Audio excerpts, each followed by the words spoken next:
Hello, my beautiful plague beasts, and welcome to the Wasteland.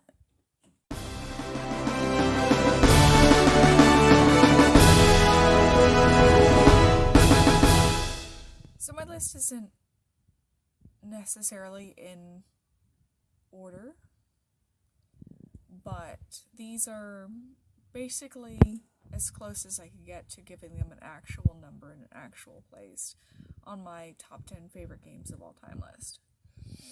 These are games that aren't just fun to me, but they're games that mean something to me pretty much on a spiritual level. So, this is my list. I'm not saying they're the best games of all time or they're the most replayable games of all time, but these are the top 10 games that make me such a passionate gamer. And some of these are really the games that started it for me. So this is my list, and I hope you guys like it. And I hope it's not too controversial. Number 1. So number 1 is kind of an odd one because I think a lot of people didn't know about it or didn't play it. But it's actually Dragon's Dogma. It's not something with some epic story, though the story's interesting if you really look into it. It's not as simple as go fight a dragon or anything like that. But a lot of people really appreciate the battle system and the strange kind of creatures and stuff you fight. The really interesting monsters, like the Cyclops and how you fight the Cyclops and climbing it and stabbing it in the face, and that's amazing, and why can't more games do that? It's very Shadow of the Colossus, just with more stuff. The enemies are pretty varied. It's not just giant Shadow of the Colossus-esque monsters. There are small things that you just fight like normal. You can pick them up and yuck them if you want across the screen. There are other large monsters you can fight, some that you can climb, some that you can't. Everything has its own unique fighting style, even with the different dragons. There's different ways of fighting it. The worms don't fly, they stay on the ground and cast magic. You can climb a wyvern as it's flying, they pretty much never come to the ground. You climb their tail and stab them in the chest. The drakes fight different. You can fight a hydra, they can swallow your enemies. It's a very interesting game. The pawn system is what makes it for me. I really appreciate the pawn system. Have we sufficient curatives? I really enjoy being able to create my own party members.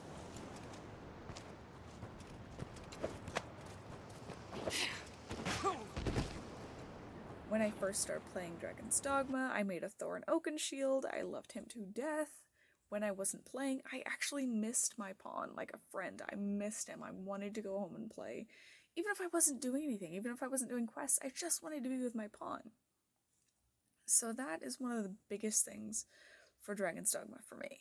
Yes, the cool locations, especially on Bitter Black Isle, the DLC, but the amazing pawns and how smart they are, how much they learn. Like, they literally learn. If someone borrows your pawn and they've done a quest before and you haven't, they'll be like, hey dude, come with me, I'll show you what to do on this quest. And if you haven't played it, pick it up. It's pretty cheap right now, the remasters that you can get on current gen. There's no reason not to play it. I really think it's got something for everybody. Number 2. So, my game number 2 is slightly, I guess, controversial. I feel like you either really disagree with it or you really agree with it. My favorite Zelda game, and in my opinion, the best Zelda game.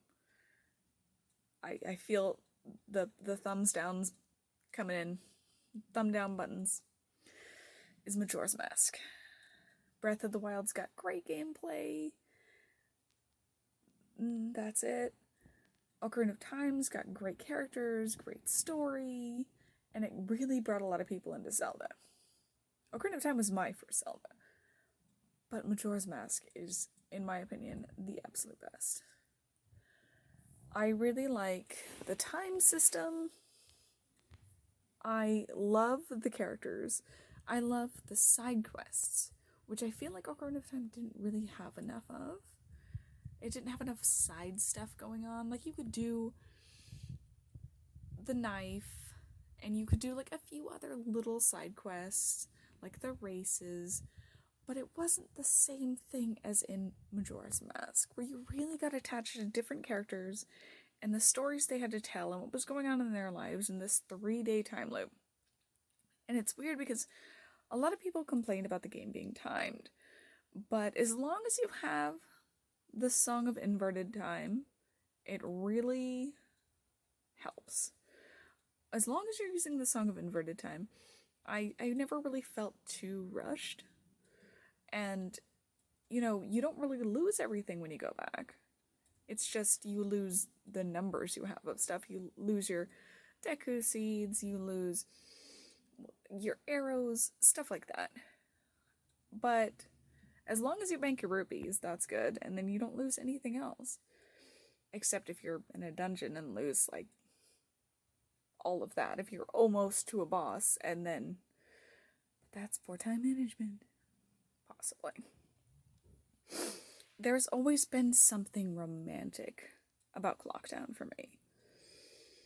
I loved the music. I loved how it gets darker the closer the moon gets, and every shake of the town when the moon inches closer, and the terror of that horrible face that thing's got. And there's just always been something so magical about Majora's Mask. Ocarina of Time had a lot of magic and a lot of beauty, and it was amazing, and I feel that game with. But Majora's Mask just does something none of the others did. Number 3. And this is another one I feel like people will either really, really agree with, especially the people that have played it, or think I'm absolutely crazy for putting on my list, and that's not like a real game, or there's really cool games you can put on there. But it's Paper Mario.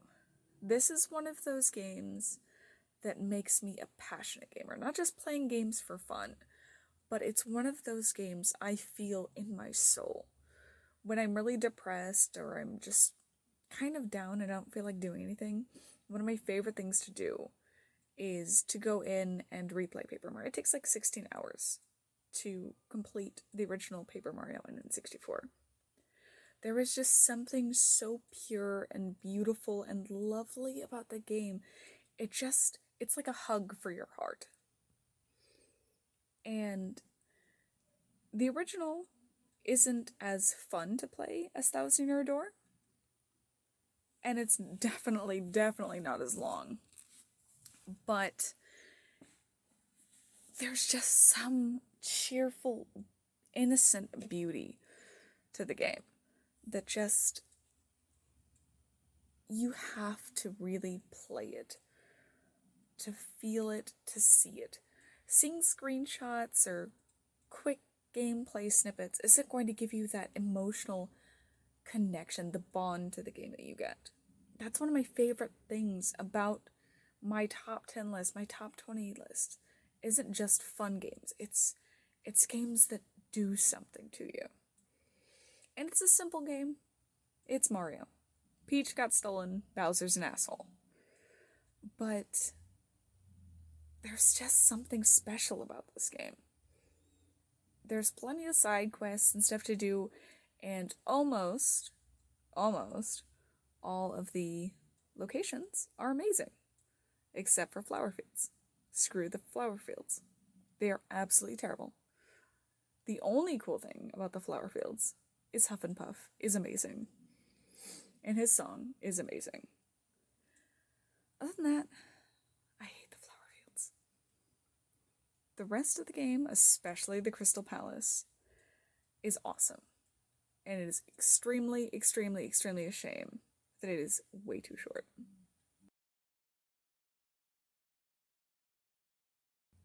Number 4. My next game. This is probably one of two games that got me into gaming. They made it a religion for me, and that is Donkey Kong Country 2.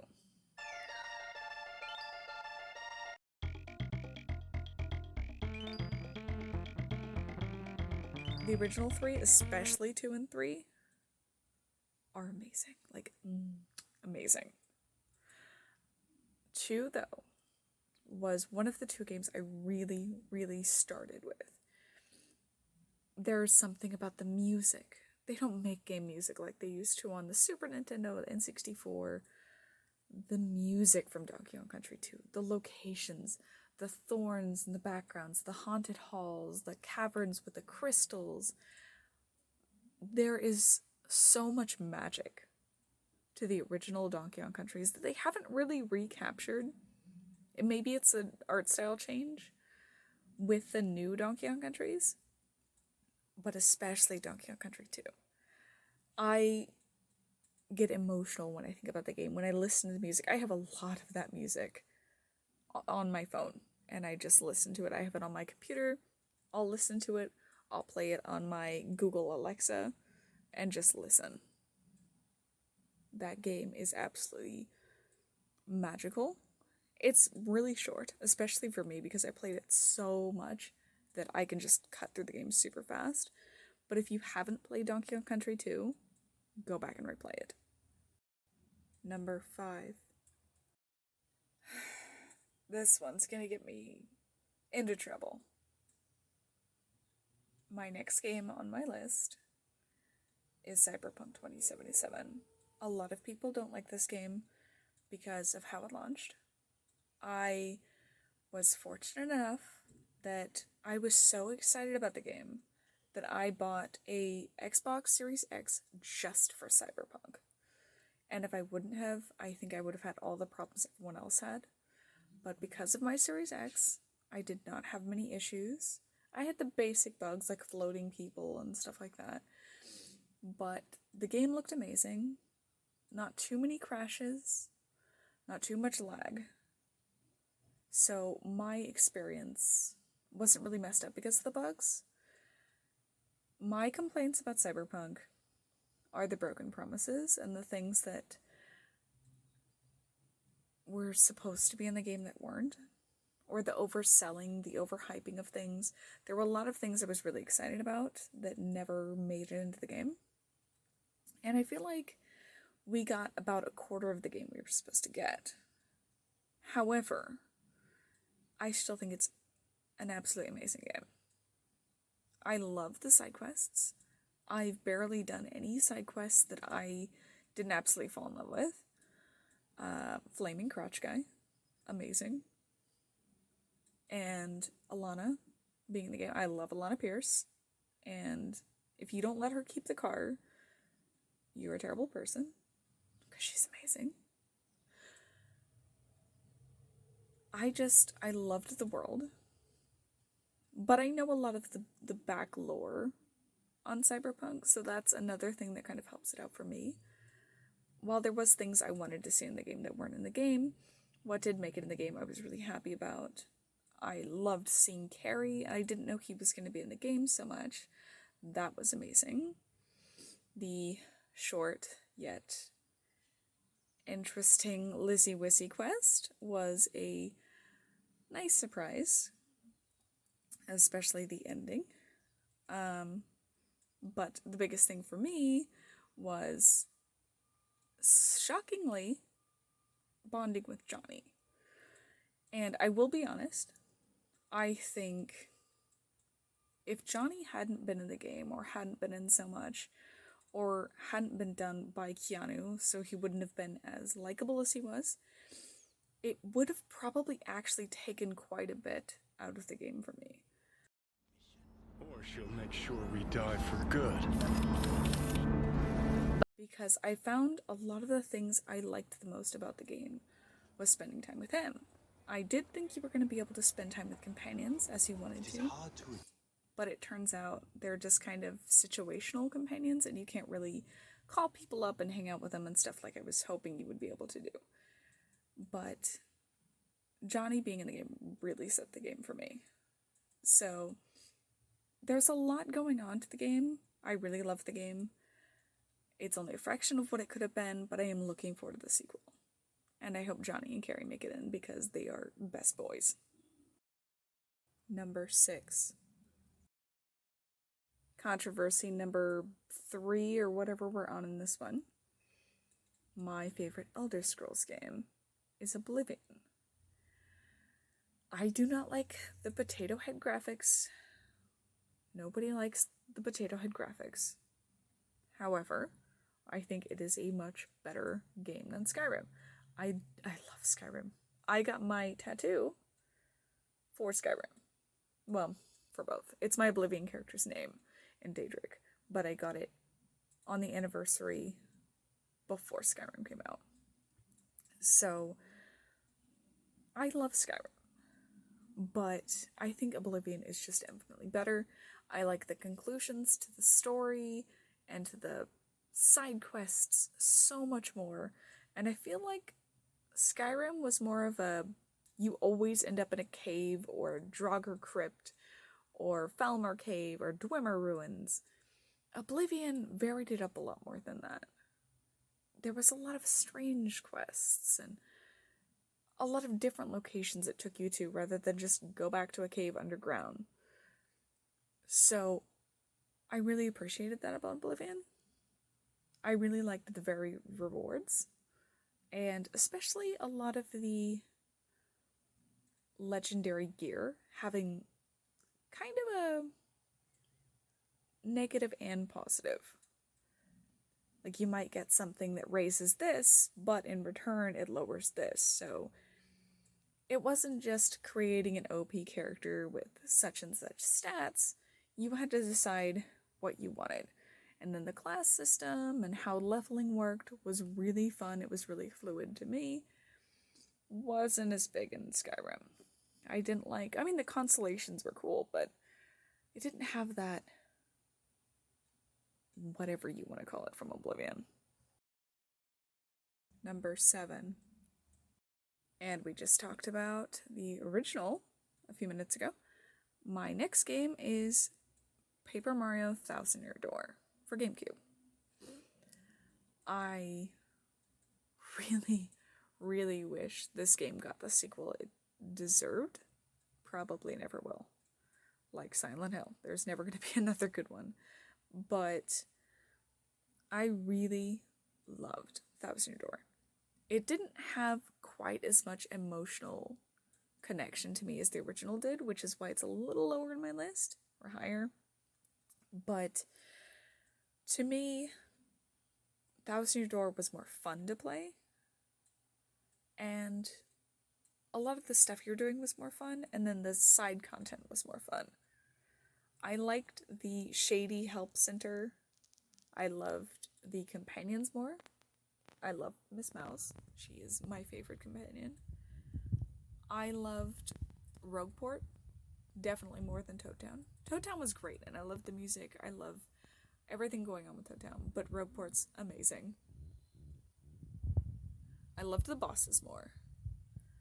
The music, I feel, wasn't quite as good as the original, but still some banging music.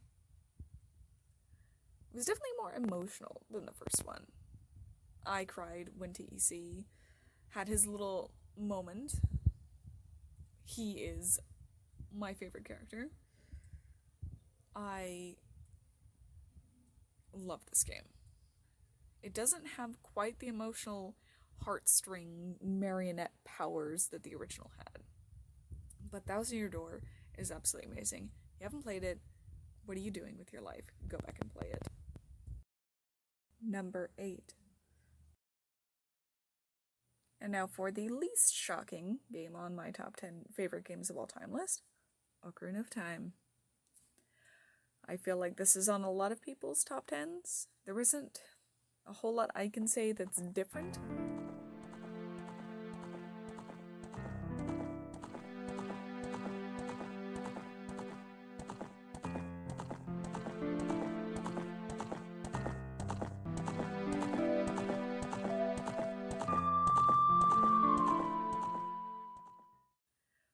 But it's just another one of those things where it's just emotional. If you played Ocarina of Time, especially when you were younger, when it first came out, it really is a special game to you. It's beneath Majora's Mask for me because I just love Majora's Mask so much. And I feel like Ocarina of Time has a little less of the magic and then it has less side content. But Ocarina of Time is absolutely amazing.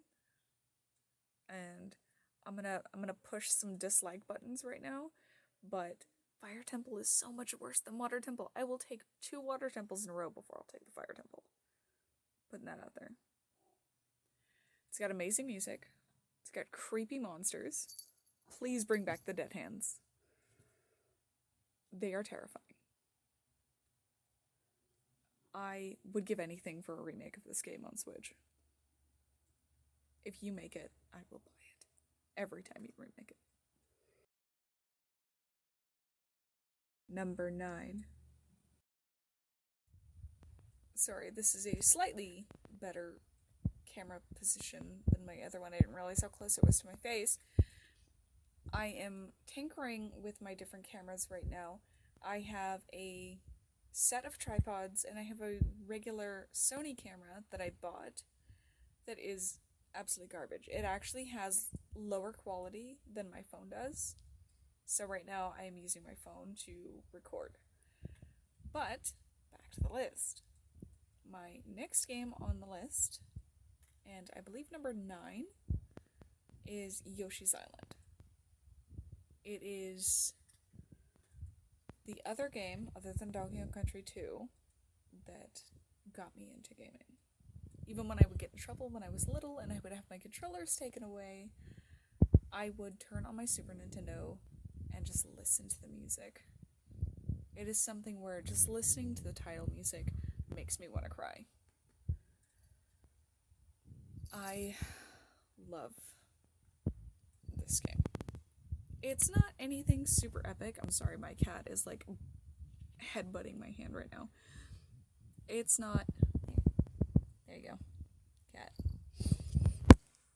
It's not something that is super unique. It's no Chrono Trigger. It's no Tales of Fantasia, which is another Super Nintendo game I really liked. But it's a very cheerful game, and it was one of the first games that I ever played, and it is one of the most heartstring-pulling games for me, where even just the music or the images can make me happy. Number 10. Last but not least, on my top 10 list, this one can move around. It's not one of the ones that is like a super golden oldie for me that makes me super emotional, but I just really, really, really love this game. It is Terraria. And I'm probably gonna make quite a few lists or let's plays using the game. So if you follow my channel, and you should, you're probably gonna see some Terraria stuff. And if the off chance of anyone that works on the team, like Cynics or Red, watches my stuff, that would be amazing. If they do, please make a Retnazer plushie. I will buy it. I don't care how much it costs. So Terraria, it's a beautiful game, but if you just see it, you're really not going to get it. I passed by the box art so many times when I would go to the store, and I didn't really pay any attention to it. I'm like, I don't know what that is. Looks like some little random weird game that I'm not going to have any interest in. But I believe it was on Game Pass, when Game Pass first started. And I'm like, you know what? There wasn't a whole lot back then on Game Pass, unlike today. So I'm like, you know what? I'm going to try this game out. And I installed it, and I went from just being like, you know, this game's a little weird. It's like Minecraft, but flat. But I kind of dig it, to being like, leave me alone, I'm building my basement. It's very replayable. Especially with Journey's End, which I'm waiting for consoles, please. Especially that they're adding mouse and keyboard support to consoles. as soon as Journey's End comes to consoles, you're gonna see some Terraria Let's Plays. If not, I might even start doing it now, just on PC. But you're gonna see Terraria on my channel. If you haven't played it, play it. It doesn't matter how weird it looks. You get used to the graphics, and it becomes actually quite beautiful once you get used to it. You're gonna fall in love with the monsters. You're gonna fall in love with all the weird locations. It is infinitely more replayable to me than Minecraft, and ever since I really got into Terraria, I can't even go back and replay Minecraft. So, it's one of those don't judge a book by its cover. So that was my top 10 list. I'm probably eventually going to make a top 20 list, my 10 to 20. So leave that in the comments if you'd like to see that, but I'll probably end up making it anyway. I have some other lists I want to make pretty soon that I'm probably going to make first, but just let me know what you want to see and I'll add it. I'm still growing the channel. I'm just coming up with a lot of ideas that I want to do. So I'll make it sooner if you guys would like to see that sooner. But a lot of these aren't necessarily best games of all time, or most replayable games of all time, or most popular games of all time. But these are games that just mean a lot to me. And if you haven't played them, you really should. A lot of them are relatively short, especially if you're just doing this story. But that's my list. So you guys have an awesome and safe day in the wasteland, and I will see you on the next episode.